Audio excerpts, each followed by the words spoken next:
lei nel suo comune le farà? Ma che cosa le ronde? Chi sono? Quali sono? Bisognerà vedere, no? Bisognerà vedere di chi sono costituite, come si presentano. Se si presentano come si sono presentate al sindaco Alemanno con SSS, sicurezza, stabilità, salvezza, e chiaramente né io né il prefetto né nessun altro potremo accettare. Bisogna vedere chi sono ste ronde.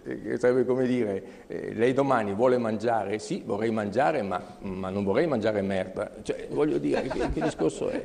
Comunque, vabbè, aspetteremo di vedere chi sono ste ronde e poi il concetto è chiarissimo, però siccome sta ai sindaci diciamo, avviare la procedura, cioè lei l'avvierà oppure non è interessato proprio al tema?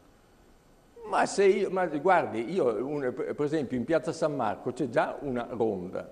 Ci sono delle persone di buona volontà che girano in piazza San Marco nei momenti di massima ressa e invitano i nostri turisti a non bivaccare, a non sporcare, a non girare in costume da bagno, eccetera, eccetera. Già ci sono, voglio dire, è una cosa, ci sono dei cittadini di buona volontà che danno una mano a dei comuni che sono in carenza di vigili urbani, di polizia urbana, perché dovrei rifiutare questo aiuto? Mi sembrerebbe totalmente folle. Ripeto, se poi si presentano delle persone che si vede chiaramente che vogliono strumentalizzare la cosa per fare un po' di propaganda a sé, agli altri, eccetera, eccetera, gli si dice no, non mi interessa, stammi bene, ripassa, chiarisciti le idee, cioè, voglio dire. Sentiamo, chi sono. Io ringrazio il sindaco di Venezia per essere stato con noi e Grazie.